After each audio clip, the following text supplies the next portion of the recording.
Hello everyone, this is नवीन शर्मा और आज हम लोग 10 कदम सीरीज का चैप्टर 2 डिस्कस कर रहे हैं, दैट इज इलेक्ट्रोकेमिस्ट्री। आज हम लोग इसके इंपॉर्टेंट 10 क्वेश्चन डिस्कस करेंगे जो एग्जाम के पॉइंट ऑफ व्यू से बहुत ज्यादा इंपॉर्टेंट हैं। तो देखिए, पहला क्वेश्चन है हमारे पास कि right short note on conductivity और दूसरा है मोलर कंडक्टेंस। तो देखिए, सबसे पहले आप समझिए कि कंडक्टेंस एक्चुअली में है क्या। आपके पास इलेक्ट्रोकेमिस्ट्री में एक टर्म आता है इलेक्ट्रोलाइट। इलेक्ट्रोलाइट क्या है? That can dissociate into ions in aqueous form और इन मोल्टन फॉर्म। उनके पास है बेटा आयंस। आयंस फ्लो करते हैं तो क्या बनता है? आयंस के फ्लो की वजह से अराइज होती है कंडक्टेंस। अब मान लीजिए आपके पास एक कंटेनर है और कंटेनर में आपके पास VmL ऑफ इलेक्ट्रोलाइट है। तो उस VmL, total volume of VmL में जितने आयंस होंगे, उन आयंस की जो कंडक्टेंस होगी उसे कहते हैं C, कैपिटल C। हम लोग कंडक्टेंस को कैपिटल C से रिप्रेजेंट करते हैं। और अगर मैं इसके यूनिट वॉल्यूम की कंडक्टेंस पता कर लूं, यूनिट वॉल्यूम की मतलब इसका टोटल वॉल्यूम है VmL, और अगर मैं 1 ml की कंडक्टेंस की बात करूं, देखिएगा 1 ml की कंडक्टेंस, उस 1 ml की कंडक्टेंस को कहा जाता है स्पेसिफिक कंडक्टेंस, या हम लोग इसको कहते हैं बेटा कंडक्टिविटी। कंडक्टिविटी, और इसे हम लोग डिनोट करते हैं कैप्पा से। एक ग्रीक लेटर है कैप्पा। अब मुझे अगर इसकी डेफिनेशन बनानी है तो क्या बनेगी? सिंपल सी डेफिनेशन देखिए, the conductance provided by the conductance provided by 1 ml of electrolyte. 1 ml of electrolyte. ठीक है, अभी मैं इसकी डेफिनेशन बता रहा हूं, फिर मोलर कंडक्टेंस की, और फिर हम लोग इसके इफेक्ट ऑफ डाइल्यूशन की बात करेंगे। अच्छा, अब समझिए मोलर कंडक्टेंस को हम लोग कैसे रिप्रेजेंट कर सकते हैं। देखो, आपके पास बेटा टोटल वॉल्यूम दे रखा है VmL, और VmL की कंडक्टेंस है कैपिटल C। और मोलर कंडक्टेंस का मतलब होता है कि conductance provided by 1 mole of ion. 1 mole of ion की जो कंडक्टेंस होगी, अब मान के चलिए इस टोटल VmL इलेक्ट्रोलाइट में बहुत सारे मोल प्रेजेंट हो सकते हैं, m मोल। मान लीजिए VmL में कितने मोल प्रेजेंट है? m मोल। लेकिन मुझे निकालनी कितनी कंसंट्रेशन की है? 1 मोल की। तो मान लीजिए वो वॉल्यूम है ये वाला, ये वॉल्यूम है स्मॉल v, और इस small v ml of electrolyte में प्रेजेंट है 1 मोल ऑफ इलेक्ट्रोलाइट। तो इस स्मॉल v ml की जो कंडक्टेंस होगी, बहुत बात को ध्यान से समझिए, स्मॉल v ml की जो कंडक्टेंस होगी, क्योंकि उसमें कितने मोल प्रेजेंट है? 1 मोल। तो मैं ऐसे लिखता हूं, देखिए small VmL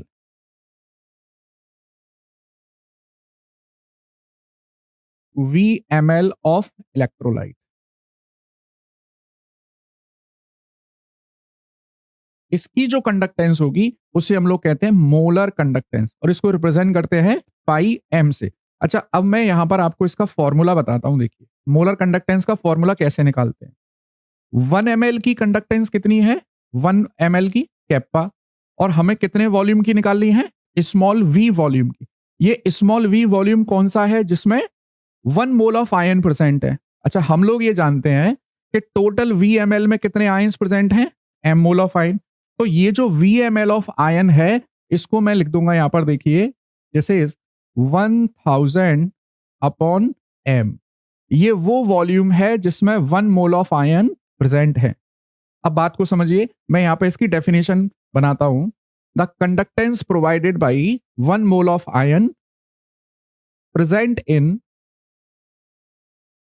VmL of electrolyte. VmL of electrolyte. अब देखिए, अब यहां पर इफेक्ट ऑफ डाइल्यूशन को आप समझिए। इफेक्ट ऑफ डाइल्यूशन को अगर मैं बात करूं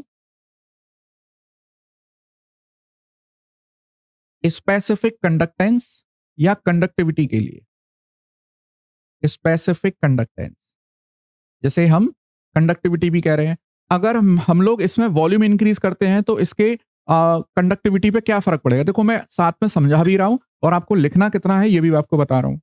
तो स्पेसिफिक कंडक्टेंस का देखिए, हमको ये पता है कि 1 ml ऑफ इलेक्ट्रोलाइट की जो कंडक्टेंस है उसको कैप्पा कहते हैं हम लोग। अब इसको एक छोटे से एग्जाम्पल से समझिए। मान लीजिए ये टोटल वॉल्यूम आपको दे रखा है इलेक्ट्रोलाइट का 200 ml। कितना दे रखा है? 200 ml ऑफ इलेक्ट्रोलाइट। ठीक है, और इसमें टोटल आयन प्रेजेंट है, मान लीजिए 400 आयन। कितने प्रेजेंट हैं? 400 आयन। तो हम लोग यहां पे आसानी से निकाल सकते हैं कि 1 ml ऑफ इलेक्ट्रोलाइट में कितने प्रेजेंट होंगे। 1 ml ऑफ इलेक्ट्रोलाइटिक सॉल्यूशन में कितने प्रेजेंट होंगे? 400 अपॉन 200। कितने हो जाएंगे ये हो जाएंगे बेटा 2 आयन पर ml। 2 आयन पर ml। अच्छा, यहीं पर अगर मैं अब इसका वॉल्यूम इंक्रीज कर दूं, मैं इसका वॉल्यूम कर दूं 400 ml, 400 ml ऑफ इलेक्ट्रोलाइट। अब देखो, हम लोग ये जानते हैं कि डाइल्यूशन करने पर इलेक्ट्रोलाइट की डिग्री ऑफ डिसोसिएशन बढ़ सकती है, लेकिन इतनी नहीं बढ़ेगी कि वो 200 400 से 800 हो जाए। हाँ, हमने ये मान लिया कि 400 ml ऑफ इलेक्ट्रोलाइट करने पर मान लीजिए 600 आयंस हो गए। तो अब 1 ml ऑफ इलेक्ट्रोलाइट में कितने आयंस आएंगे? 1 ml ऑफ इलेक्ट्रोलाइट में देखिए ये आएंगे बेटा 600 ओवर 400, और इसको जब आप सॉल्व कर लेंगे तो ये आएगा 1.5 आयंस पर ml। अच्छा, अब देखिए बिफोर डाइल्यूशन 1 ml में कितने आयन आ रहे थे? 2 आयन। और आफ्टर डाइल्यूशन कितने आ रहे हैं? 1.5 आयन। तो एक बात हमेशा याद रखिए कि स्पेसिफिक कंडक्टेंस जिसमें हम लोग 1 ml इलेक्ट्रोलाइट में कंडक्टेंस पता करते हैं वो डाइल्यूशन के साथ घटती है। तो हम लोग क्या लिखेंगे देखिए कि on dilution specific conductance decreases. और अगर हम लोग मोलर कंडक्टेंस की बात करें, देखिए मोलर कंडक्टेंस का फॉर्मूला क्या बन रहा है? This is kappa into volume. अच्छा, कैप्पा तो डिक्रीज हो रहा है, लेकिन वॉल्यूम क्या हो रहा है? वॉल्यूम तो इंक्रीज हो रहा है। तो ओवरऑल जो नेट रिजल्ट आता है वो ये है कि मोलर कंडक्टेंस डाइल्यूशन करने पर इंक्रीज होती है। डाइल्यूशन करने पर इंक्रीज होती है। तो हमारे पास पहला क्वेश्चन था कि right short note on specific conductance, molar conductance. तो स्पेसिफिक कंडक्टेंस की डेफिनेशन क्लियर हो गई, मोलर कंडक्टेंस की डेफिनेशन क्लियर है, और फिर आप आएंगे सीधे डाइल्यूशन पर। देखिए कि ऑन डाइल्यूशन कैप्पा डिक्रीजेस और मोलर कंडक्टेंस इंक्रीजेस। आपको इतना लिखना, मैंने हालांकि पूरा समझाया है, आपको केवल उतना ही मेंशन करना है जितना क्वेश्चन में पूछा गया है। चलिए अगला क्वेश्चन देखें हम लोग। अगला क्वेश्चन है हमारे पास, देखिए on dilution the molar conductance of acetic acid increases drastically while that of sodium acetate increases gradually। और ऐसे ही मिलता जुलता एक और क्वेश्चन है नीचे जो मैंने लिखा हुआ है। अब इसको आप थोड़ा सा पहले इसका बैकग्राउंड समझिए, फिर हम लोग बात करते हैं। देखो मेरे पास ये है इलेक्ट्रोलाइट। हम लोग जानते हैं इलेक्ट्रोलाइट होते हैं बेटा दो तरह के। पहले बैकग्राउंड समझिए फिर क्वेश्चन को सॉल्व करेंगे। मान लीजिए ये है मेरे पास वीक इलेक्ट्रोलाइट और ये है मेरे पास स्ट्रॉन्ग इलेक्ट्रोलाइट। ठीक है, अच्छा स्ट्रॉन्ग इलेक्ट्रोलाइट वो होते हैं जिनका अल्फा ऑलरेडी 100% है, और वीक इलेक्ट्रोलाइट वो होते हैं जिनके लिए अल्फा 5 to 10% होता है। 5 to 10%। ठीक है, अच्छा वीक इलेक्ट्रोलाइट के केस में अगर आप डाइल्यूशन करते हैं, डाइल्यूशन का मतलब उसमें सॉल्वेंट ऐड करते हैं, उसमें वाटर ऐड करते हैं, तो यहां वाटर ऐड करने से बेटा दो चेंज होंगे। वाटर ऐड करने से एक तो वॉल्यूम इंक्रीज होगा। अच्छा, वॉल्यूम इंक्रीज होगा तो मोबिलिटी ऑफ आयन इंक्रीज होगी, मोबिलिटी ऑफ आयन इंक्रीज होगी, और दूसरा अल्फा भी इंक्रीज होगी। अल्फा इंक्रीज होने का मतलब है डिसोसिएशन बढ़ेगा, इसका मतलब नंबर ऑफ आयंस भी क्या होंगे? इंक्रीज होंगे। वहीं अगर मैं स्ट्रॉन्ग इलेक्ट्रोलाइट के डाइल्यूशन की बात करूं तो यहां पर बेटा केवल वॉल्यूम इंक्रीज होगा, वॉल्यूम, केवल मोबिलिटी इंक्रीज होगी, मोबिलिटी। यहां पर अल्फा भैया 100 का 110 तो नहीं हो जाएगी, अल्फा तो पहले से ही 100% है। तो स्ट्रॉन्ग वीक इलेक्ट्रोलाइट के केस में डाइल्यूशन करने पे आप लोग देख पा रहे हैं यहां पर दो फैक्टर इंक्रीज हो रहे हैं। एक फैक्टर है मोबिलिटी और दूसरा फैक्टर क्या है? Number of ion. और जबकि यहां पे केवल एक ही फैक्टर इंक्रीज हो रहा है। तो यहां इससे क्या इफेक्ट पड़ता है कि वीक इलेक्ट्रोलाइट की मोलर कंडक्टेंस शार्पली इंक्रीज होती है, ड्रास्टिकली, और जबकि स्ट्रॉन्ग इलेक्ट्रोलाइट की ग्रेजुअली इंक्रीज होती है। अब इसके लिए मैं आपको एक ग्राफ बताता हूं, देखिए इसको हम लोग एक ग्राफ से भी समझ लेते हैं। डिबाय हगल ऑनसेगर इक्वेशन जो हम लोग बनाते हैं वो ये है, इस तरह से ग्राफिकल क्वेश्चन भी बनता है। यहां मैंने लिखा मोलर कंडक्टेंस और यहां मैंने लिख दिया स्क्वायर रूट ऑफ कंसंट्रेशन। अब हमको जब हम लोग ये ग्राफ प्लॉट करते हैं तो स्ट्रॉन्ग इलेक्ट्रोलाइट और वीक इलेक्ट्रोलाइट के लिए दो अलग अलग ग्राफ हमको मिलते हैं। एक ग्राफ मिलता है देखिए कुछ ऐसा आपको, और एक ग्राफ मिलता है कुछ ऐसा। इसको मान लीजिए, आप देखो क्वेश्चन के अकॉर्डिंग कि आपके पास दो इलेक्ट्रोलाइट हैं ए और बी, इनको डाइल्यूट किया जाता है, molar conductance of B increases 1.5 time और जबकि ए की इंक्रीज हो रही है 25 टाइम। तो बेटा ए ये जो हो जाएगा ये है वीक इलेक्ट्रोलाइट, ये वीक इलेक्ट्रोलाइट है, और ये बी ये हो जाएगा स्ट्रॉन्ग इलेक्ट्रोलाइट। क्योंकि स्ट्रॉन्ग इलेक्ट्रोलाइट के लिए मोलर कंडक्टेंस इंक्रीज तो हो रही है, देखो इंक्रीज हो रही है, इंक्रीज हो रही है, बट ग्रेजुअली इंक्रीज हो रही है। बट वीक इलेक्ट्रोलाइट के लिए आप देखेंगे एक सर्टेन पॉइंट ऑफ टाइम के बाद ये शार्पली ड्रास्टिकली इंक्रीज हो जाती है। इसका कारण क्या है मैंने आपको दोनों यहां पर बता दिए। इन दोनों क्वेश्चन को आप इसी अप्रोच के साथ सॉल्व करेंगे। ठीक है, नेक्स्ट पढ़ते हैं हम लोग। नेक्स्ट है क्वेश्चन नंबर 3, बहुत इंपॉर्टेंट है और एज इट इज ये क्वेश्चन आपसे पूछा जाता है कि खोलरॉस लॉ क्या है। देखिए जब हम लोग थ्योरी पढ़ते हैं तो पूरा बैकग्राउंड बना के चलते हैं। यहां मैं क्वेश्चन से रिलेटेड जो भी इंपॉर्टेंट बैकग्राउंड है वो आपको डिस्कस करूंगा, फिर आप लोग क्वेश्चन को समझेंगे और उसको लिखेंगे। खोलरॉस लॉ क्या है, देखिए हमने ये देखा है कि वीक इलेक्ट्रोलाइट की, जैसे अभी हमने देखा यहां, वीक इलेक्ट्रोलाइट को कितना भी डाइल्यूट कर लीजिए, कितना भी डाइल्यूट कर लीजिए, यहां पे कभी इनफाइनाइट डाइल्यूशन पर मोलर कंडक्टेंस आप ऑब्टेन नहीं कर सकते। इसके लिए वीक इलेक्ट्रोलाइट के लिए तो ये तो लिमिटेशन हो गई, डिबाय हकल ऑन सेगर इक्वेशन की लिमिटेशन हो गई। तो इसीलिए फिर हमारे पास आते हैं खोलरॉस। खोलरॉस लॉ क्या कहता है, देखिए कि eight infinite dilution.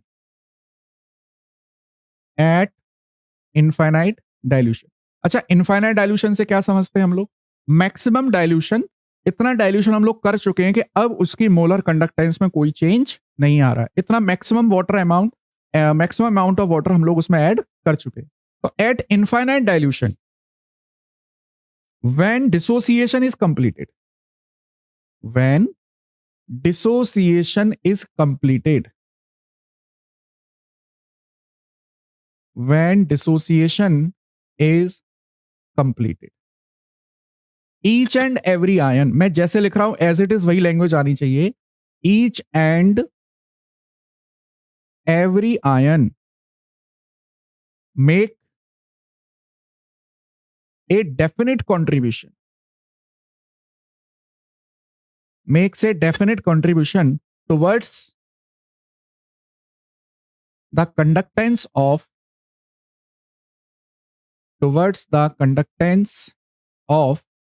electrolyte, towards the conductance of electrolyte irrespective of the nature, irrespective of the nature of other ion with which it is associated। अब हम लोग इसको एक एग्जाम्पल से समझेंगे, तब ये आपको डेफिनेशन समझ में आ जाएगी। आपको लिखना एज इट इज यही है कि इनफाइनाइट डाइल्यूशन पर जब डिसोसिएशन कंप्लीट हो गया है, हर आयन अपना अपना कंट्रीब्यूशन देता है इलेक्ट्रोलाइट की कंडक्टेंस के लिए, और वो इस पर डिपेंड नहीं करता कि वो किस तरह के आयन से जुड़ा हुआ है। अब इसको समझिए, देखो बेटा मेरे पास है, देखो दिस इज सोडियम एसीटेट, ठीक है, ये सोडियम एसीटेट है और ये स्ट्रॉन्ग इलेक्ट्रोलाइट है, हम लोग जानते हैं। तो ये डिसोसिएट होकर क्या बनाएगा, एसीटेट आयन, और क्या बनाएगा, सोडियम आयन। और ध्यान से सुनिए, अगर मैं यहां एसीटेट आयन की कंडक्टेंस की बात कर लूं तो मान लीजिए ये आ रही है लैम्डा इनफाइनाइट, इनफाइनाइट डाइल्यूशन पे बात हो रही है, ये है इसकी molar conductance of sodium acetate.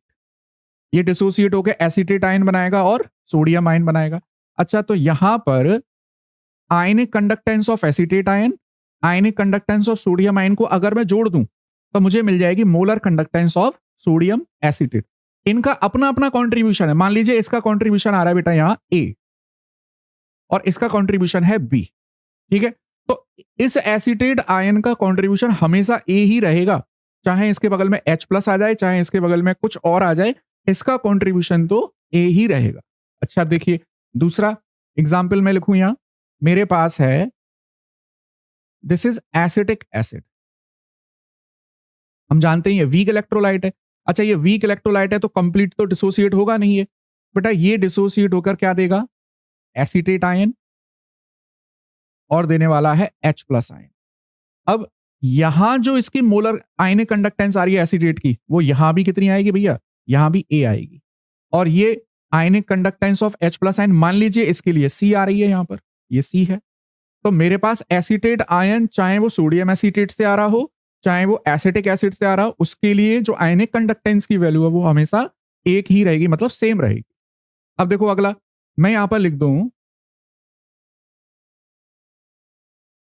Molar conductance of HCl। तो HCl डिसोसिएट होकर क्या बनाएगा, देखिए H प्लस आयन, और ये बनाएगा Cl माइनस आयन। मैं इसकी आयनिक कंडक्टेंस ले लूं लैम्डा इनफाइनाइट, और यहां पर ये लैम्डा इनफाइनाइट। अब देखिए यहां H प्लस आयन की वही कंडक्टेंस होगी जो यहां पर H प्लस आयन की है। दैट मीन दिस, ये क्या होगी, ये C होगी इसकी आयनिक कंडक्टेंस। अब देखिए अगला, मैं आपको यहां से हॉलरॉश लॉ की एप्लीकेशन तक ले जाऊंगा, डेफिनेशन हमने पढ़ी ली है इसकी। अगला देखिए, अब मेरे पास मान लीजिए एक इलेक्ट्रोलाइट है NaCl, दिस इज NaCl। इसका इनफाइनाइट डाइल्यूशन पर कंडक्टेंस देखें हम लोग, तो ये डिसोसिएट होके क्या देने वाला है, Na प्लस, और ये क्या देने वाला है, Cl माइनस। इसकी आयनिक कंडक्टेंस लैम्डा इनफाइनाइट, और इसकी आयनिक कंडक्टेंस ये रही लैम्डा इनफाइनाइट। अच्छा, अब देखो Na प्लस यहां प्रेजेंट है, इसकी आयनिक कंडक्टेंस B है, तो इसकी भी कितनी होगी भैया, B होगी। मान लीजिए Cl की, क्लोरीन की जो आयनिक कंडक्टेंस है वो D है, यहां भी इसकी D होगी। तो हम जो समझाना चाह रहे थे वो ये है कि चाहे वो स्ट्रॉन्ग इलेक्ट्रोलाइट हो, चाहे वीक इलेक्ट्रोलाइट हो, उनकी जो कंडक्टेंस आती है निकलकर, वो इंडिविजुअल आयन की कंडक्टेंस के सम के बराबर होती है। और जो इंडिविजुअल आयन की कंडक्टेंस है वो इस पर डिपेंड नहीं करती कि उनके बगल में किस तरह का आयन प्रेजेंट है। बात आ रही होगी समझ में। अब देखो, इस हॉलरॉस लॉ की इसकी एक मोस्ट इंपोर्टेंट एप्लीकेशन ये है कि हम लोग डिबाय हकल ऑनसेगर इक्वेशन से वीक इलेक्ट्रोलाइट की मोलर कंडक्टेंस इनफाइनाइट डाइल्यूशन पर ऑप्टेन नहीं कर पा रहे थे, लेकिन यहां से हम लोग कर सकते हैं। कैसे कर सकते हैं, देखो आपको इसकी निकालनी है मोलर कंडक्टेंस। ये रहा आपके पास वीक इलेक्ट्रोलाइट, आपको इसकी मोलर कंडक्टेंस फाइंड आउट करनी है। अब हम लोग ग्राफ से तो ऑप्टेन नहीं कर सकते, लेकिन हम लोग इन तीन इक्वेशन की हेल्प से, फर्स्ट इक्वेशन, सेकेंड इक्वेशन और ये थर्ड इक्वेशन, इन तीन इक्वेशन की हेल्प से हम लोग ये वाले इक्वेशन को फाइंड आउट कर सकते हैं। हमें क्या करना है, देखिए इन इक्वेशन को कुछ ऐसे अरेंज करना है कि फाइनली मेरे पास ये वाला इक्वेशन आ जाए। तो हम लोग क्या करेंगे, देखो equation 1 plus equation 2, equation 1 plus equation 2, और माइनस कर देंगे इसको इक्वेशन 3, इस तरह से। तो अब यहां जो भी कंडक्टेंस की वैल्यू निकल कर आएगी वो एसिटिक एसिड की वैल्यू की मोलर कंडक्टेंस के बराबर होगी। मैं आपको करके भी दिखा देता हूं, देखिए देखिए यहां मैं इक्वेशन 1 लिखता हूं, ये रहा इक्वेशन 1। देखिए दोबारा से लिख देता हूं, हमारे पास molar conductance infinite sodium acetate और डिसोसिएट होके दे रहा है लैम्डा इनफाइनाइट एसीटेट आयन और lambda infinite H plus ion. Equation 2 जोड़ना है हमको, देखिए lambda, sorry, molar conductance HCl dissociate होकर क्या देगा, lambda infinite H plus lambda infinite Cl minus. ठीक है, अब देखो आप इक्वेशन 3 को माइनस करना है, माइनस मोलर कंडक्टेंस NaCl, और ये मिल गया lambda infinite Na plus minus में, और लैम्डा इनफाइनाइट Cl माइनस, ये भी माइनस में। अब इन तीनों इक्वेशन को हम लोग सॉल्व करते हैं। अब एक चीज देखिए, यहां पर जो कैंसिल हो रहा है उसको काटते हैं हम लोग। देखिए ये NaCl, ये आएगा Na plus, this is Na। इस Na प्लस से ये Na plus cancel, Cl minus से ये Cl माइनस कैंसिल, और मेरे पास बेटा फाइनली यहां पर आएगा molar conductance CH3COOH gives out lambda infinite acetate ion plus lambda infinite H plus ion. अब हमको ये पता है, देखिए एसीटेटाइन की आयनिक कंडक्टेंस कितनी मिल रही थी? ए, हमको ए मिल रही थी। और H प्लस आयन की कंडक्टेंस कितनी मिल रही थी आपको? सी। बेटा इसकी वैल्यू आ जाएगी ए प्लस सी के बराबर। एसीटेटाइन की जो कंडक्टेंस होगी और H प्लस आयन की जो कंडक्टेंस होगी, आप उन दोनों को जोड़ दीजिए, आपको molar conductance of acetic acid मिल जाएगी। तो खोलरॉस लॉ की डेफिनेशन लिखनी है आपको, ठीक है। और दूसरा इसका पार्ट क्या था? आपको लिखनी थी इसकी एप्लीकेशन। आपको इसकी एप्लीकेशन लिखनी थी। अच्छा, ये जो मैंने आपको समझाया इसकी एप्लीकेशन को बताने के लिए, इसकी डेफिनेशन को बताने के लिए, अब मैं आपको इसकी एप्लीकेशन कैसे लिखनी है वो बताता हूं। देखिए application,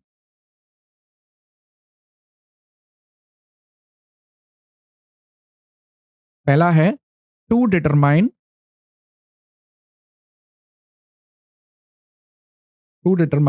molar conductance at infinite dilution for weak electrolyte. ये इसकी मोस्ट इंपोर्टेंट एप्लीकेशन है कि वीक इलेक्ट्रोलाइट की मोलर कंडक्टेंस हम ऑब्टेन कर सकते हैं with the help of Kohlrausch law. Second, to determine degree of dissociation. अच्छा, वो कैसे निकाल सकते हैं आप लोग? देखो, हमारे पास एक सिंपल सा फॉर्मूला है, molar conductance at infinite dilution और molar conductance at concentration C multiplied by 100। तीसरी है टू डिटरमाइन डिसोसिएशन कांस्टेंट। ये एप्लीकेशन लिखने के लिए आती है, एज इट इज क्वेश्चन तो इस पर नहीं बनता। टू डिटरमाइन डिसोसिएशन कांस्टेंट, तो देखिए के बराबर बनेगा बेटा सी एल्फा स्क्वायर और नीचे आता है 1 माइनस एल्फा, और चाहे तो आप 1 माइनस एल्फा को नेग्लिजिबल कर दें तो आपके पास आ जाता है K is equal to C into alpha square. तो ये तीन इंपॉर्टेंट एप्लीकेशन बनती हैं खोलरॉस लॉ की। चलिए नेक्स्ट देखिए आप लोग, हमारे पास है क्वेश्चन नंबर 4। खोलरॉस लॉ से ही सॉल्व होता है ये क्वेश्चन, देखिए। और ये क्वेश्चन बहुत इंपॉर्टेंट है, बोर्ड में कई बार इसके ऊपर क्वेश्चन आया है। चलो, मोलर कंडक्टिविटी, इसका मतलब आपसे बात हो रही है मोलर कंडक्टेंस की, ठीक है, ऑफ 0.025 मोल पर लीटर मिथेनोइक एसिड की जो कंडक्टेंस दे रखी है बेटा, आपको दे रखी है 46.1 siemens centimetre square mole inverse. ये दे रखी है molar conductance at concentration C. फिर देखो, आपको इसकी डिग्री ऑफ डिसोसिएशन पता करना है, डिसोसिएशन कांस्टेंट पता करना है। आपको और क्या दे रखा है? आपको ionic conductance of H plus ion दे रखी है, this is 349.6 siemens centimetre square and mole inverse. और आपको दे रखा है बेटा lambda infinite formate ion, that is 54.6 siemens centimetre square mole inverse. ये आपको दे रखा है गिवन, और आपसे अल्फा पूछा गया है और डिसोसिएशन कांस्टेंट पूछा गया। अच्छा बेटा, इन दोनों का टोटल करके मैं यहां पर molar conductance at infinite dilution of methanoic acid obtain कर सकता हूं। अभी हमने बात करी थोड़ी देर पहले खोलरॉस लॉ की, तो ये आपके पास आ जाएगा, देखो 349.6 54.6 टोटल कर दीजिए, आपके पास आ गया 404.2 siemens centimetre square mole inverse. ये molar conductance at infinite dilution आ गई। आपको निकालना है बेटा अल्फा, तो अल्फा का फॉर्मूला अभी थोड़ी देर पहले बताया मैंने, molar conductance at C over molar conductance at infinite dilution multiplied by 100। तो ये आ गया आपके पास, देखो ये दे रखा है 46.1 ओवर 404.2 मल्टीप्लाइड बाई 100। ये आ गई आपके पास डिग्री ऑफ डिसोसिएशन और मिथेनोइक एसिड, ठीक है। इसको आप सॉल्व कर लेंगे। फिर देखो, आपसे पूछा गया है डिसोसिएशन कांस्टेंट। हमको ये पता है कि के बराबर होता है सी एल्फा स्क्वायर, और सी की वैल्यू आपको दे रखी है 0.025 इंटू, अब एल्फा की वैल्यू आप लोग यहां से निकाल दीजिए। इसको सॉल्व करना पड़ेगा आपको, 404.2 मल्टीप्लाइड बाई 100, और इसका क्या करना है आपको दादा? स्क्वायर करना। तो यहां पर आपके पास आ जाएगी के की वैल्यू। तो खोलरॉस लॉ इंपोर्टेंट है, आप इस क्वेश्चन को इग्नोर मत करके जाइएगा, इंपोर्टेंट है, बनेगा क्वेश्चन। नेक्स्ट क्वेश्चन नंबर 6, देखिए, सॉरी क्वेश्चन नंबर 5 है। Resistance of a conductivity cell. अच्छा, पहले तो हम लोग बात करते हैं कि कंडक्टिविटी सेल क्या होता है। जैसे हमारे घरों में एक वो ब्लड शुगर मेजरिंग करने का एक छोटा सा एपरेटस आता है, एक्यूचेक वगैरह कंपनी का। तो उसमें हम लोग क्या करते हैं कि वो स्ट्रिप लगाते हैं, एक निडल आती है, उससे हम लोग प्रिक करके ब्लड निकालते हैं और स्ट्रिप के ऊपर ब्लड रखते हैं और उस स्ट्रिप को उस इंस्ट्रूमेंट के अंदर लगा देते हैं और उस ब्लड की वैल्यू निकल कर आती है कि इसमें ब्लड शुगर कितना है या जो भी वैल्यू आती है ब्लड शुगर की, ब्लड सोडियम, पोटेशियम, जिसकी भी आ रही हो। तो यहां पर एक चीज आप समझिए, हमारे पास एक सेटअप है केमिस्ट्री लैब में, इसे हम लोग कह रहे हैं कंडक्टिविटी सेल। मतलब ये डिफरेंट सॉल्यूशन की कंडक्टेंस और रेजिस्टेंस पता करने के लिए यूज किया जाता है। ये हमारी केमिस्ट्री लैब में स्टैंडर्ड फॉर्म में होता है, ठीक है। और इसमें हमने अभी भर दिया है 0.01 molar KCl solution, potassium chloride solution, और इसका रेजिस्टेंस जो पता किया गया, इस वाले सॉल्यूशन का जो रेजिस्टेंस आया निकलकर, वो आया भैया 1500 ओम, ठीक है। और इसका सेल कांस्टेंट हमको पता लगा, L/A, और इसकी कंडक्टिविटी दे रखी है, conductivity kappa, this is 0.146 into 10⁻³ siemens centimetre inverse. ये कैप्पा की वैल्यू, कंडक्टिविटी की वैल्यू आपको दे रखी है। अब देखिए, आपको सीधे सीधे फॉर्मूला लगाना है। कैप्पा बराबर होता है 1/R इंटू L/A। अच्छा, इस L/A को ही कहा जाता है सेल कांस्टेंट, जिसे हम G से भी रिप्रेजेंट करते हैं। तो भैया मेरे पास सीधे सीधे आ गया, देखो G बराबर कैप्पा इंटू R। कैप्पा की वैल्यू है आपके पास, देखो 0.146 इंटू 10⁻³ और रेजिस्टेंस की वैल्यू है आपके पास, मैं इसको ऐसे लिख देता हूं, 1.5 इंटू 10⁻3। ये 10⁻3, ये 10 आपके पास आ जाएगा 0.146 इंटू 1.5, और इसकी यूनिट आ जाएगी आपके पास जैसे सेंटीमीटर इनवर्स। इसको सॉल्व कर लीजिए, आपके पास सेल कांस्टेंट की वैल्यू आ जाती है। चलिए, नेक्स्ट क्वेश्चन आता है हमारे पास, what is salt bridge, write its two function. बहुत इंपॉर्टेंट है, इलेक्ट्रोकेमिकल सेल से रिलेटेड ये टॉपिक है। अब इसको समझिए जरा। हमारे पास इलेक्ट्रोकेमिकल सेल का सेटअप देखो कुछ इस तरह रहता है। यहां हमारे पास जिंक सल्फेट है, इसमें हम लोग कॉपर सल्फेट भर लेते हैं। ये है जिंक सल्फेट, ये है कॉपर सल्फेट, इसमें हमने डिप कर दी है जिंक रॉड, इसमें हमने डिप कर दी है कॉपर रॉड, और इन दोनों को कनेक्ट कर दिया है कंडक्टिविटी वायर से थ्रू वोल्ट मीटर, गैल्वेनोमीटर, ठीक है। ये हमारे एक सेल का सेटअप है, इलेक्ट्रोकेमिकल सेल का। But after some time this cell become dead, ये सेल काम नहीं करता है। तो इसको काम कराने के लिए हमें इसमें एक inverted U shaped glass tube को इंसर्ट करना पड़ता है। इन्वर्टेड यू शेप, मैं लिख देता हूं, inverted U shape glass tube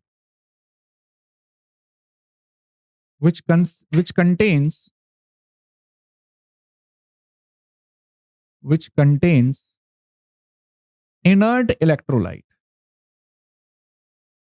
inert electrolyte, जैसे फॉर एग्जांपल कौन सा है, पोटेशियम क्लोराइड। अब इनर्ट इलेक्ट्रोलाइट क्या होता है, देखिए, इनर्ट इलेक्ट्रोलाइट होता है ऐसा इलेक्ट्रोलाइट जिसमें कैटायन और एनायन की मोबिलिटी सेम होती है, उसे कहते हैं inert electrolyte.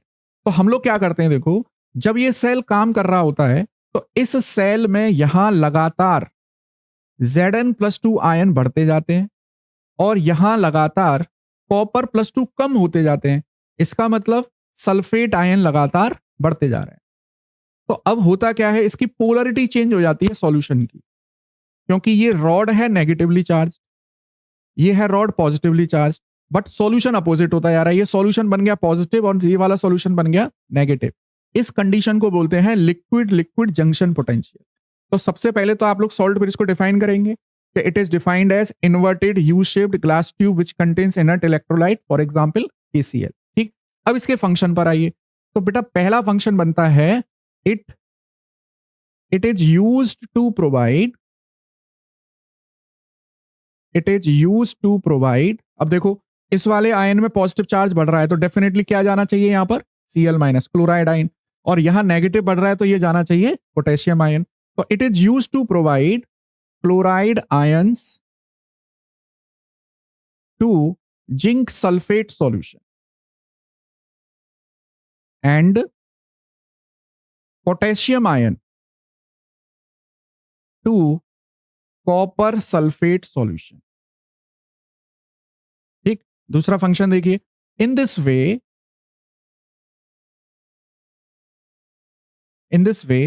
it neutralizes the liquid junction potential, liquid junction potential, इसे कहते हैं LLJP। तो ये दो इंपॉर्टेंट आपके पास फंक्शन आ गए सॉल्ट ब्रिज के। अच्छा, अब इस इलेक्ट्रोकेमिकल सेल से रिलेटेड ही कुछ क्वेश्चंस बनते हैं जैसे नंस्ट इक्वेशन वगैरह, वो भी हम लोग बात करेंगे नेक्स्ट क्वेश्चन में। देखिए, अब अगला क्वेश्चन ही आ गया मेरे पास नंस्ट इक्वेशन से रिलेटेड। तो मैं आपको पहले थोड़ा सा नंस्ट इक्वेशन के बारे में थोड़ा सा ब्रीफ कर देता हूं, फिर हम लोग क्वेश्चन पर आएंगे। देखो, जैसे मेरे पास ये एक इलेक्ट्रोकेमिकल सेल है, यहां मेरे पास जिंक रॉड है, यहां मेरे पास कॉपर रॉड है, और हमने इन दोनों को कंडक्टिविटी वायर के थ्रू वोल्ट मीटर के थ्रू जोड़ दिया है, और यहाँ पे हम लोग थोड़ी देर बाद एक सॉल्ट ब्रिज लगा लेते हैं इस तरह से। अब जब ये इसमें रीडिंग आती है बेटा, ये जो वोल्ट मीटर है इसमें रीडिंग आती है, स्टैंडर्ड कंडीशन पर जो रीडिंग आती है, स्टैंडर्ड कंडीशन जो वोल्ट मीटर की रीडिंग आती है उसे कहते हैं ई नॉट सेल। ठीक है, और ई नॉट सेल को हम लोग कैलकुलेट कैसे कर सकते हैं, SRP of cathode minus SRP of anode. ये स्टैंडर्ड है, लिस्ट में हमारे पास वैल्यू होती है इनकी, हम लोग वहां से भी इसको सॉल्व कर सकते हैं। तो ई नॉट सेल के लिए आपके पास ये आ जाता है। अब देखो, अब हर समय तो स्टैंडर्ड कंडीशन नहीं मिलने वाली है आपको कुछ नॉर्मल कंडीशन मिलेंगी, एक्सपेरिमेंटल कंडीशन। तो वहां पर जो ई सेल है, electrode potential of cell, this is E cell, इसको निकालने के लिए जो फॉर्मूला दिया गया वो था नंस्ट इक्वेशन। तो ई सेल बराबर देखिए E naught cell minus RT over NF exponential log concentration of product over concentration of reactant, ये बनता है नंस्ट इक्वेशन। लेकिन यहां पे एक्सपोनेंशियल लॉग है तो इसको हम लोग अपने न्यूमेरिकल इजीली सॉल्व करने के लिए हम लोग क्या करते हैं, इस एक्सपोनेंशियल लॉग को नेचुरल लॉग में कन्वर्ट करते हैं। तो हमारे पास देखो फॉर्मूला आता है निकल के, E cell is equal to E naught cell minus, और यहां वैल्यू पुट करेंगे सारी 0.059, ये नीचे रह जाता है आपके पास n, और ये बन जाता है log, and this is product upon reactant. हम लोग ये वाला जो फॉर्मूला है इसे न्यूमेरिकल में यूज करते हैं, अपने न्यूमेरिकल सॉल्व करने के लिए हम ये वाला फॉर्मूला यूज करते हैं, नेचुरल लॉग वाला। ठीक है, अब देखिए यही, अब इस वाले क्वेश्चन पर आ जाइए। Calculate the EMF of the cell in which the following reaction takes place. आपके पास एक रिएक्शन दे रखी है, इलेक्ट्रोकेमिकल सेल की एक रिएक्शन आपको दे रखी है। ठीक है, दिस इज निकल। अब आप खुद देख लीजिए निकल का क्या हो रहा है यहां पर, ऑक्सीडेशन, तो डेफिनेटली ये एनोड बनेगा, और Ag का क्या हो रहा है यहां पर, रिडक्शन, तो डेफिनेटली ये क्या बनेगा, कैथोड बनेगा। ये देखिए, चलिए अब आपको नंस्ट इक्वेशन में वैल्यू डालनी है, ई नॉट सेल आपको पहले से दे रखा है। ठीक, तो हमारे पास ये फॉर्मूला है, देखिए इस वाले फॉर्मूले में इसकी वैल्यू लगानी है। मैं यहां वैल्यू पुट करता हूं केवल, देखिए ई नॉट सेल कितना दे रखा है आपको, 1.05 माइनस, अच्छा 0.059 है, ये 0.060 कर सकते हैं इसको अपनी कैलकुलेशन को आसान बनाने के लिए। तो मैं ऐसा करूंगा, देखो लिखूंगा तो 0.059, लेकिन मानूंगा उसको 0.060, और नीचे बेटा कितने इलेक्ट्रॉन का एक्सचेंज हो रहा है, देखो निकल ने कितने इलेक्ट्रॉन दिए हैं 2, और 2 सिल्वर ने कितने इलेक्ट्रॉन कैच किए 2 इलेक्ट्रॉन, और नंबर ऑफ इलेक्ट्रॉन एक्सचेंज आ गई 2।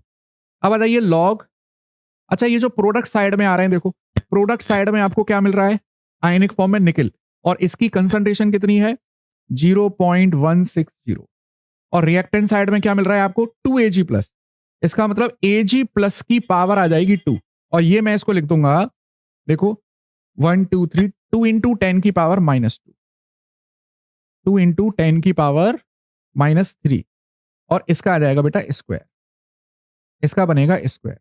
अब जब आप इसको सॉल्व करोगे, देखिए मैं इसको अब सॉल्व करता हूं यहां, 1.05 माइनस 0.03, ऑलमोस्ट 0.03 आएगा ये लॉग, दिस इज 0.160, और नीचे आ जाएगा ये 4 इंटू 10 की पावर -6, ठीक है। अच्छा 4 से इसको हम लोग कैंसिल आउट कर देंगे, तो ये आपके पास कितना आ जाएगा 0.04, और 0.04 और ये ऊपर पहुंच जाएगा, इसको सॉल्व कर दूं यहाँ, 10 की पावर 6, ये ऊपर पहुंच गया 10 की पावर 6, और इसको हम लोग और यहीं पे सॉल्व कर लें, तो देखो 1.05 माइनस 0.03 लॉग, ये आ जाएगा मेरे पास 4 into 10 to the power 4, 4 into 10 to the power 4, इसको सॉल्व कर लीजिए, तो आपके पास मिलने वाला है, देखो ई सेल बराबर 1.05 माइनस 0.03, ये आ जाएगा 4 into log 4, this is 4 log 4, log 4 की वैल्यू है 0.6020, आपको मेंशन होगी ये क्वेश्चन में, 1.05 माइनस 0.03 मल्टीप्लाइड बाई 4 इंटू 0.6020, तो कुल मिलाकर ई सेल की जो वैल्यू आएगी वो 1.05 से कम निकल कर आएगी। Standard electrode potential of cell E naught cell की वैल्यू से क्या आएगी, कम आएगी। ये कैलकुलेशन आपको खुद से करनी है। अच्छा अब इस नंस्ट इक्वेशन से रिलेटेड एक ये ग्राफिकल क्वेश्चन है एनसीईआरटी एग्जाम्पलर का, वो भी मैंने इसी में पेस्ट कर दिया क्योंकि इंपॉर्टेंट पार्ट है ये। अब इसको ऐसे समझिए, आपको दे रखा है, देखो एक इक्वेशन दे रखी है यहां पर, ये रही ई एम जी, यहां से देखें, दिस इज, देखिए ई नॉट, आपको जो मैग्नीशियम इलेक्ट्रोड है उसका नंस्ट इक्वेशन दे रखा है, और आपसे यहां पे ये ग्राफ पूछा गया है। बहुत ध्यान से इक्वेशन को देखो पहले आप, इक्वेशन में बेटा मैग्नीशियम +2 आ रहा है नीचे, ये आ रहा है नीचे। अच्छा ये बन गया आपके लिए y, आपके लिए y क्या बन रहा है, देखो ये रहा, ये y है, हम लोग यहां पर स्ट्रेट लाइन इक्वेशन लगा दें, ये आपके पास c है, ठीक है, ये आपके पास माइनस, और ये mg2+ आपको लेना है x, लेकिन ये आ रहा है 1/mg2+, तो मैं इसको ऐसे लिख देता हूं, देखिए इस इक्वेशन को मैं थोड़ा सा मॉडिफाई करता हूं पहले, तब हम लोग अपने ग्राफ पे पहुंचेंगे। देखो बेटा ये बन जाएगा आपके लिए E बराबर ई नॉट माइनस, इसको प्लस कर दूंगा 0.059/2, और ये लॉग, और ये मैग्नीशियम आयन आ गए ऊपर, ये मैग्नीशियम आयन ऊपर। देखिए इस इक्वेशन को मैंने मॉडिफाई कर दिया है अपने ग्राफ के अकॉर्डिंग। अब एक चीज देखो आप, ये है बेटा यहां पर y, ये y है, ये c, ये m, और ये है x है। अब अपने ग्राफ को हमको यहां पे चेक करना है। देखो एक चीज तो है कि ग्राफ ओरिजिन से तो स्टार्ट नहीं होगा, और स्लोप पॉजिटिव है, इसका मतलब डिक्लाइनिंग भी नहीं होगा। और हम लोग एक चीज देखें यहां, दिस इज सी, इंटरसेप्ट 0.059/2, और ये हमारे लिए लॉग मैग्नीशियम की कंसंट्रेशन जैसे जैसे इंक्रीज हो रही है, देखिए जैसे जैसे इंक्रीज होगी तो यहां इस ई की वैल्यू वैसे वैसे इंक्रीज होगी, तो हमारे लिए बेटा करेक्ट ऑप्शन बनता है सेकंड। तो नंस्ट इक्वेशन को हमने थोड़ा सा मॉडिफाई किया है, जो माइनस साइन आ रहा था उसको क्या कर दिया है, प्लस किया है, उसको रिवर्स करके। तो ये एनसीईआरटी एग्जाम्पलर का पहला ही क्वेश्चन है, अच्छा क्वेश्चन है, आपको जरूर ट्राई करना चाहिए। ठीक है, नेक्स्ट आते हैं हम लोग, ये आ गए बेटा फेराडे सेकंड लॉ से रिलेटेड, सॉरी फेराडे का फर्स्ट लॉ। इसको अब फेराडे फर्स्ट लॉ को थोड़ा सा समझ लेते हैं, फिर हम लोग क्वेश्चन पे आते हैं। देखो फेराडे फर्स्ट लॉ क्या कहता है कि हमारे पास एक इलेक्ट्रोलाइट है, इस इलेक्ट्रोलाइट में हमको इलेक्ट्रिसिटी पास करनी है। इलेक्ट्रिसिटी पास करने के लिए आपने एक बैटरी यूज की है, और ये इलेक्ट्रोड को यहां पे डिप कर दिया है। ठीक है, इस इलेक्ट्रोलाइट में कैटायन होंगे C+, इसमें एनायन होंगे A-। एनोड हमारे लिए बेटा पॉजिटिव है, और यहां कैथोड हमारे लिए नेगेटिव है। ये थोड़ा सा डिफरेंट है इलेक्ट्रोकेमिकल सेल से।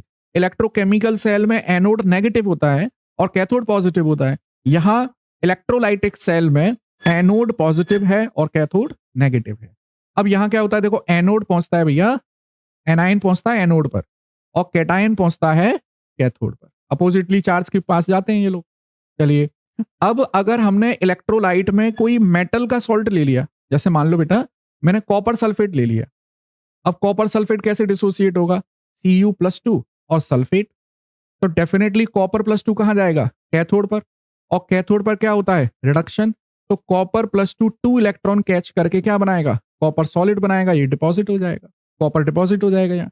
तो कुल मिलाकर जो इलेक्ट्रोलाइसिस सेल है, इलेक्ट्रोलाइटिक सेल है, वहां कैथोड पर मेटल का डिपोजिशन किया जाता है। बात आ रही है समझ में आपको। चलो अब आ जाइए क्वेश्चन पर कि how much electricity in terms of Faraday. Faraday आप लोग जानते हैं, देखो फेराडे होता है 1 मोल ऑफ इलेक्ट्रॉन पर जो चार्ज प्रेजेंट होता है। जैसे हम 1 फेराडे कहते हैं, एक्चुअली में ये है 96,500 कूलम। ये होता है 1 फेराडे पे आने वाला चार्ज। अब आपको क्या दिया गया है, देखो अब मैं क्वेश्चन पर आता हूं। आपको दिया गया है molten calcium chloride, molten calcium chloride, और यहां पे इलेक्ट्रिसिटी पास करनी है आपको, ये इलेक्ट्रिसिटी पास करनी है। ठीक है, आपको कैल्शियम क्लोराइड का मोल्टन करना है इलेक्ट्रिसिटी पास करके। तो यहां क्या होगा, देखो ये कैल्शियम डिपॉजिट होगा कैथोड पर। देखो कैल्शियम यहां कैल्शियम आयन की फॉर्म में प्रेजेंट है, ये 2 इलेक्ट्रॉन को कैच करेगा, 2 मोल ऑफ इलेक्ट्रॉन को, और क्या बनाएगा, कैल्शियम बनाएगा। और ये सबका सब कहां हो रहा है, कैथोड के ऊपर हो रहा है। अब इस पूरे चेंज में, इस पूरी इलेक्ट्रॉनिक रिएक्शन में कितने मोल ऑफ इलेक्ट्रॉन इसने कैच किए हैं, 2 मोल ऑफ इलेक्ट्रॉन। और 1 मोल ऑफ इलेक्ट्रॉन पर चार्ज होता है फेराडे, 1 फेराडे। तो 2 मोल ऑफ इलेक्ट्रॉन पर कितना चार्ज हो गया, 2 फेराडे।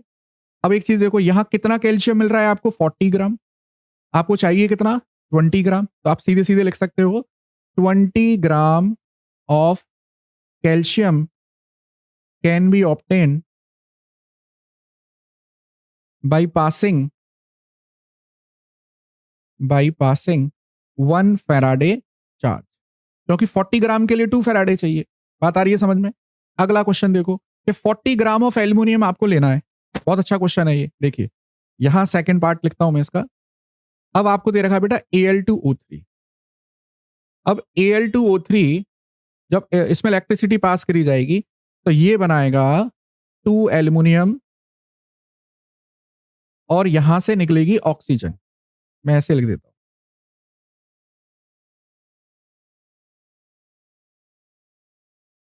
और इसको कर दूं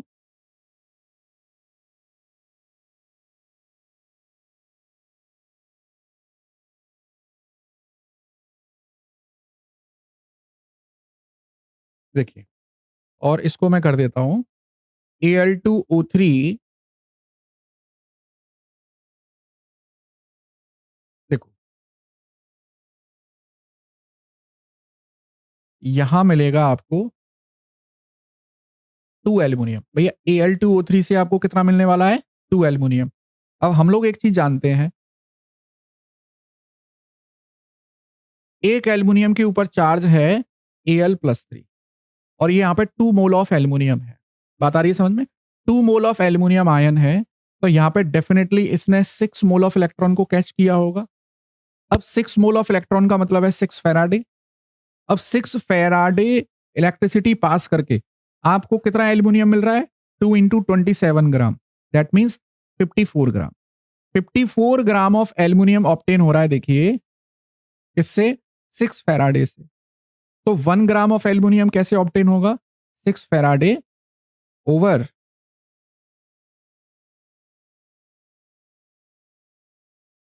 6 फेराडे ओवर 54। आपको चाहिए 40 ग्राम, तो वो यूनिटरी मेथड लगा दिया आपने, 6/54 मल्टीप्लाइड बाई 40, ये मिल जाएगा आपको कितने फेराडे। इसको सॉल्व कर लीजिए आप, तो ये आ जाएगा 6/27, ये 20, 120/27। इसको फर्दर सॉल्व कर लीजिए,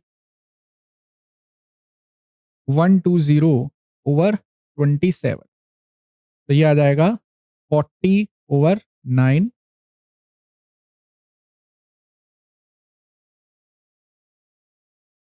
4.4 फेराडे समथिंग। ये आंसर आ जाएगा आपके पास। तो Faraday first law of electrolysis से रिलेटेड ये क्वेश्चन है, जिसमें आपको पता लगाना होता है कि कितने मोल ऑफ इलेक्ट्रॉन का ट्रांजैक्शन हुआ है, उसकी बेसिस पे फैराडे आते हैं और वहीं से फिर हम कूलम भी निकाल सकते हैं। अगला देखिए आप, अगला क्वेश्चन है आपके पास कि if A current of 0.5 ampere flows through a metallic wire, आपके पास एक मेटल का वायर है और इसमें 0.5 एम्पियर करंट हम फ्लो कर रहे हैं, आई बराबर दे रखा है आपको, और 2 घंटे के लिए, T is equal to 2 hours, how many electrons would flow through the wire. देखिए हमारे पास फॉर्मूला होता है Q is equal to N I, Q is equal to, चलिए मैं इसको ऐसे लिख, देखिए आई बराबर होता है Q अपॉन टी, और Q क्या होता है बेटे, Q होता है चार्ज ऑन इलेक्ट्रॉन, कितने इलेक्ट्रॉन ट्रांसफर हो रहे हैं वहां से। तो मैं यहां पर इसको ऐसे लिख देता हूं, Q is equal to N E और यहां पे टी। तो मुझे निकालना है एक्चुअली में, देखो एन ई बराबर आई इंटू टी, और नंबर ऑफ इलेक्ट्रॉन निकल कर आ जाएंगे मेरे पास, एन ई बराबर, देखिए आई इंटू टी अपॉन इलेक्ट्रॉन। या इसको और सिंपल फॉर्म में करना चाहें आप, देखो सिंपल फॉर्म में बताता हूं, सुनिए, एन अभी नहीं लगाते, एन लास्ट में लगा लेते हैं। अभी यहाँ पे चार्ज पता कर लेते हैं कितना चार्ज फ्लो हो रहा है। देखो चार्ज फ्लो हो रहा है आपके यहाँ आई इंटू टी, आई कितना है, दिस इज 0.5 एम्पियर, ठीक है, और 2 घंटे हैं, तो 2 इंटू 60 क्योंकि हमें टाइम किस में चाहिए होगा, सेकंड में। तो मेरे पास आ जाएगा, देखो ये 0.5 इंटू 2, ये 1 हो गया, ये आ गया 3600 कूलम, ये 3600 कूलम आ गया। क्यू बराबर, हम लोग जानते हैं एक इलेक्ट्रॉन पे चार्ज प्रेजेंट होता है, देखो 1.6 इंटू 10⁻⁻19, और ये है 3600, तो एन बराबर आ जाएगा 3600 ओवर 1.6 इंटू 10⁻⁻19। इसको सॉल्व कर लीजिए, आपके पास नंबर ऑफ इलेक्ट्रॉन्स आ जाएंगे। मतलब मैंने क्वेश्चन को सॉल्व कराया है आपको, ताकि डायरेक्ट फॉर्मूला एन मैं पहले ही लगा देता तो आपको थोड़ा सा समझ में नहीं आता, यहां हमने स्टेप बाय स्टेप कर लिया, अब समझ में आ जाएगा। अगला देखिए question number 10, unlike dry cell mercury cell has a constant cell potential throughout its useful life, why. बहुत अच्छा क्वेश्चन है ये। देखिए ड्राई सेल क्या होते हैं, पहले वो समझिए। ड्राई सेल होते हैं जैसे हम लोग अपने घर में टॉर्च में, गीजर में, अपने रिमोट कंट्रोल में जो सेल यूज करते हैं वो होते हैं ड्राई सेल। और हम अपनी जो रिस्ट वॉच, जो छोटी छोटी इलेक्ट्रॉनिक डिवाइस होती हैं, हियरिंग एड डिवाइस होती हैं, वहां पे मरकरी सेल यूज करते हैं। क्वेश्चन ये है कि ड्राई सेल का पोटेंशियल जो है वो धीरे धीरे डिक्रीज होता जाता है, और मरकरी सेल का पोटेंशियल एक कांस्टेंट पोटेंशियल रहता है जब तक हम इसको यूज करते हैं। अब इसको क्यों होता है ऐसा, वो समझिए। देखो यहां मैं ड्राई सेल के बारे में बताता हूं आपको, हम लोग पहले डिटेल पढ़ते हैं फिर क्वेश्चन पे आते हैं। ड्राई सेल में क्या होता है पहले मैं वो बताता हूं, देखिए, नहीं तो इसका आंसर तो सीधे ये है कि मरकरी सेल में कोई आयन इन्वॉल्व नहीं है, इसीलिए मरकरी सेल का पोटेंशियल कांस्टेंट है। ड्राई सेल में आयन इन्वॉल्व है, इसीलिए उसका पोटेंशियल कांस्टेंट नहीं है। अब इसको समझ तो लें पहले। देखो इस तरह का सेटअप होता है कुछ ड्राई सेल का। देखो यहां पर जैसे आपने वो मोटे मोटे सेल देखे होंगे टॉर्च में जो हम लोग यूज करते हैं, ये है इसकी graphite rod, this is graphite rod. ये कैथोड का काम करती है, कैथोड, ठीक है। और ये इसका जो कंटेनर है, कंटेनर ये जिंक का बना हुआ है, ये एनोड का काम करता है, दिस इज एनोड। अब एनोड और कैथोड के बीच में यहां ये भरा रहता है MnO2 plus charcoal, MnO2 plus charcoal, और यहां पर इलेक्ट्रोलाइट भरा रहता है, ये इलेक्ट्रोलाइट भरा रहता है, this is ammonium chloride plus zinc chloride. तो ये होता है ड्राई सेल का सेटअप। एनोड होता है जिंक का, कैथोड होता है ग्रेफाइट का, और इलेक्ट्रोलाइट होता है अमोनियम क्लोराइड और जिंक क्लोराइड। अब यहां पर रिएक्शन क्या होती है, देखो एट एनोड, एनोड पर ऑक्सीडेशन होता है, तो जिंक कंटेनर है, यही जिंक कंटेनर ऑक्सीडाइज होता है और बनाता है Zn+2 एंड दीज 2 इलेक्ट्रॉन। अब अगर मैं कैथोड पर आ जाऊं, अब एट कैथोड, तो कैथोड पर क्या होगा देखिए, MnO2 और अमोनियम आयन मिल गए आपको इलेक्ट्रोलाइट से, ये रहे, और it will take 1 electron, it will form MnOOH plus ammonia. और ये अमोनिया, अब आप एक चीज देखो, कैथोड पर लगातार अमोनिया रिलीज हो रही है, तो इसीलिए क्या होता है, ये अमोनिया जिंक कंटेनर, जो कंटेनर जिंक से बना हुआ है, उसके साथ रिएक्शन करती है और एक कॉम्प्लेक्स बना देती है ZnNH3 2 पॉजिटिव।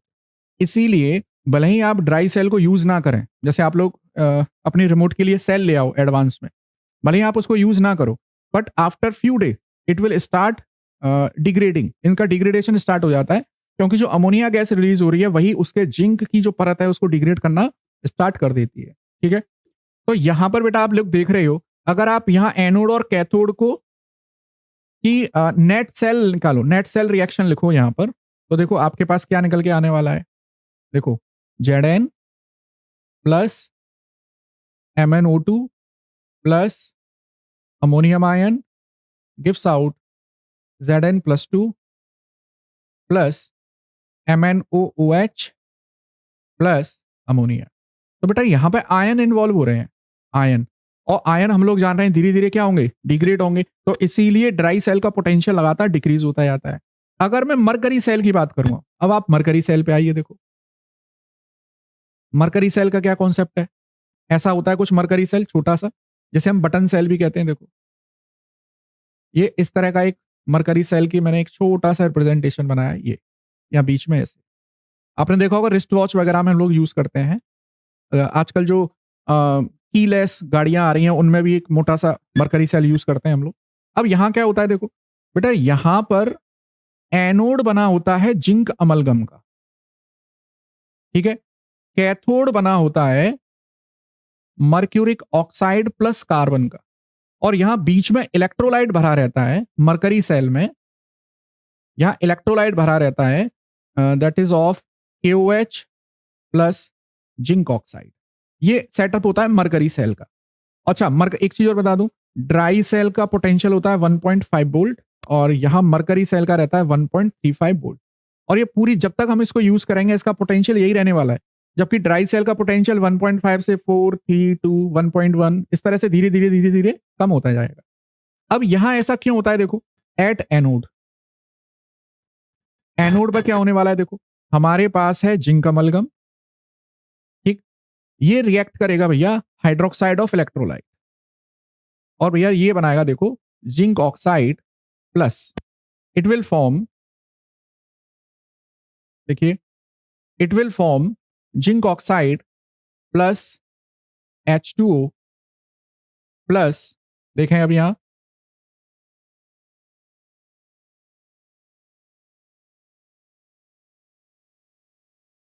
टू इलेक्ट्रॉन, ठीक है।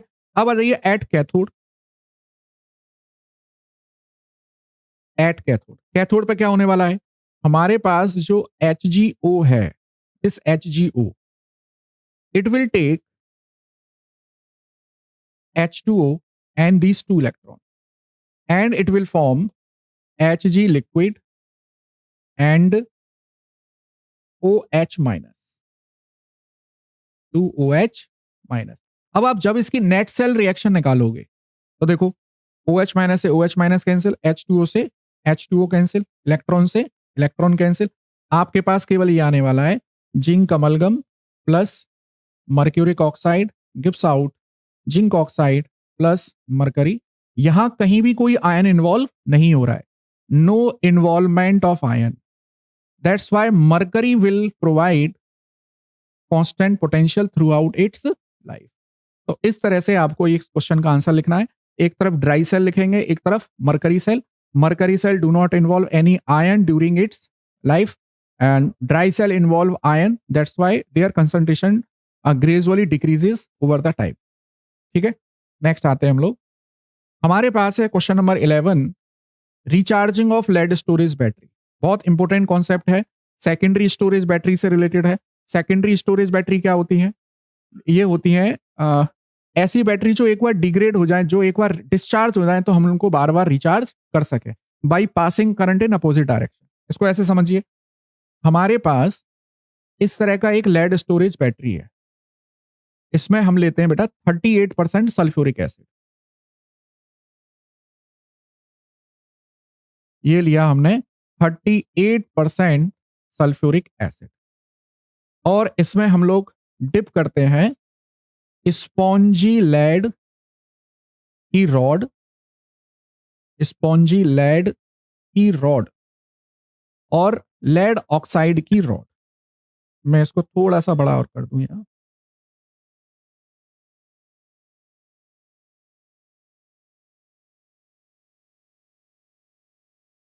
देखिए,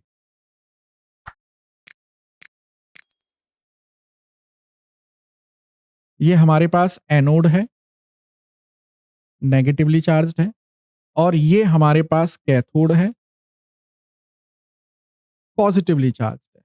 अब देखो, ये जो लेड स्टोरेज बैटरी है, ये दोनों तरह के सेल का काम करती हैं। जब हमारी मेंस पावर से सप्लाई नहीं आ रही है, तो उस समय पर हमारे जो घर में इन्वर्टर बैटरी है, उसमें से हम लोग करंट को विड्रॉ कर रहे हैं।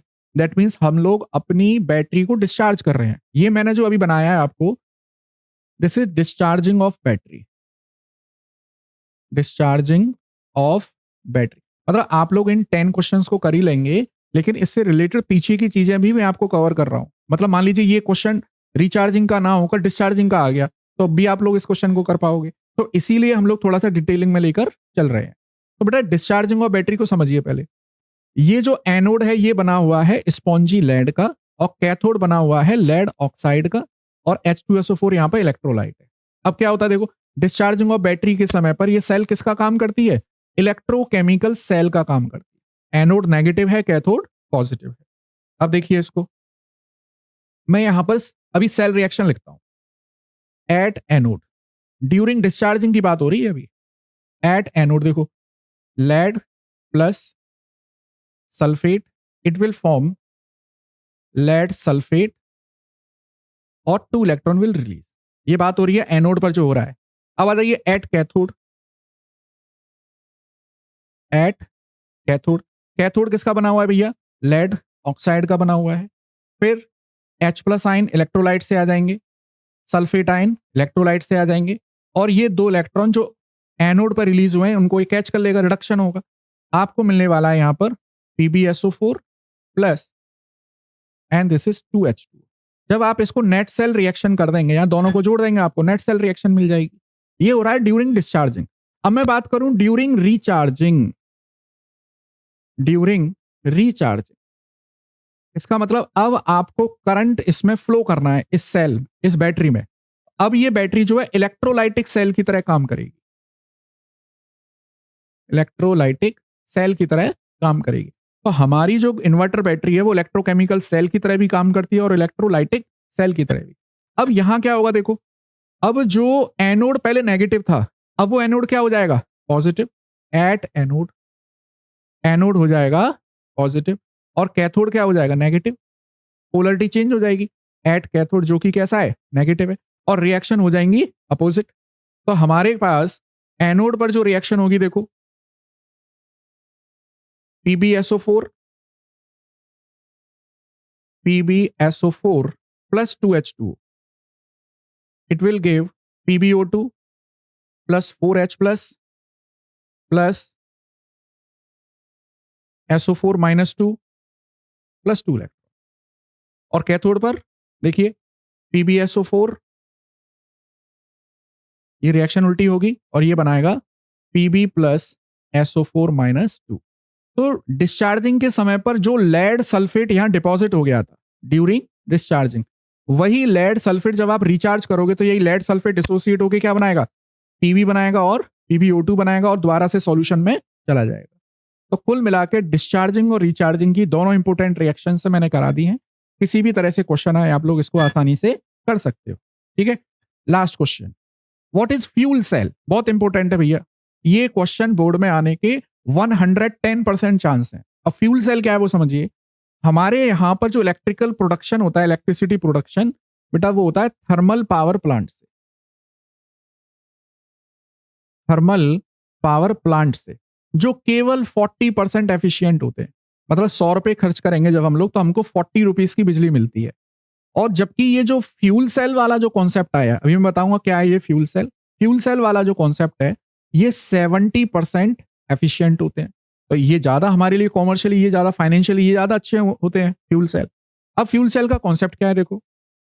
फ्यूल सेल का कॉन्सेप्ट है कि यहां पर इस सेल में, फ्यूल सेल एक्चुअली में है तो galvanic cell, it is a galvanic cell. यहां पर हम लोग फ्यूल यूज करते हैं, कौन से?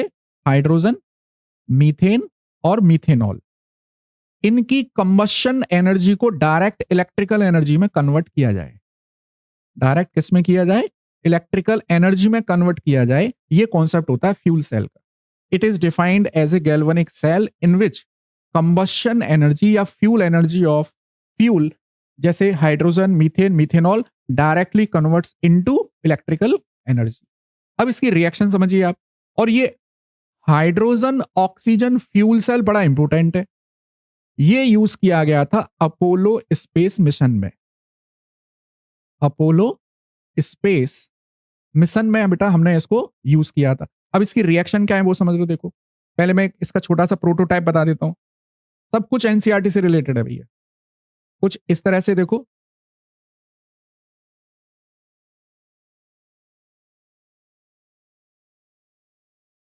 पोरस इलेक्ट्रोड है इसके पास।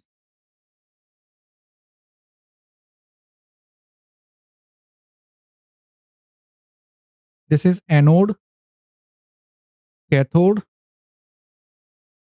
Anode is negative, cathode is positive. यहां पर हाइड्रोजन गैस, ऑक्सीजन गैस, और यहां बीच में भरा हुआ है NaOH। इस तरह से। अब इस पर रिएक्शन कैसे चलती है, देखो। इस हाइड्रोजन ऑक्सीजन फ्यूल सेल का सबसे बड़ा एडवांटेज था, एक तो इसमें कोई पॉल्यूटेंट्स नहीं बन रहे थे, पॉल्यूशन फ्री था ये। और साथ में जो साइड प्रोडक्ट मिल रहा था वो वाटर मिल रहा था। जो एस्ट्रोनॉट्स वहां गए थे उनकी पानी की कमी को इस फ्यूल सेल ने कंप्लीट कर दिया था। अब रिएक्शन क्या होती है इसमें, देखो। एट एनोड, देखिए, यहां पर हाइड्रोजन गैस है। It will catch hydroxide ion and it will form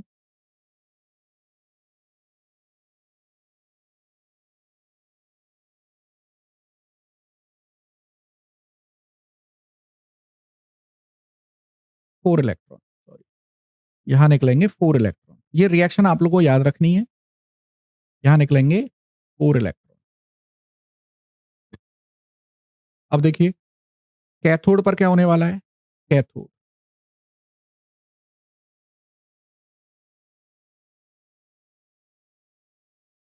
oxygen plus H2O plus 4 electron, it will form 4OH minus ion. आप जब इसको नेट सेल रिएक्शन करेंगे तो आपको मिलेगा, देखो, this is H2 plus O2। Finally मिलेगा आपको H2O। तो यहां पर इसमें देख लेना, इलेक्ट्रो ये स्टोइकोमेट्री थोड़ी सी इधर उधर हो सकती है, आप लोग that you have to check out in NCERT. मैं दे रखा है फ्यूल सेल के बारे में। तो कुल मिलाकर ये इंपोर्टेंट 12 क्वेश्चन आपको करने हैं। जैसे ही आप ये क्वेश्चन पूरे कर लोगे अपनी कॉपी में जो भी है, तो ये चैप्टर कंप्लीट हो जाएगा। इसके आगे पीछे के जितने भी क्वेश्चंस हैं, मतलब हमने बहुत सारी डिटेल में भी इसको डिस्कस किया है, आप बना सकते हैं क्वेश्चन। ठीक है, तो अच्छे से पढ़िए, नोट्स बनाइए, और वीडियो पसंद आए तो बाकी लोगों को शेयर करिए, लाइक करिए। Thank you.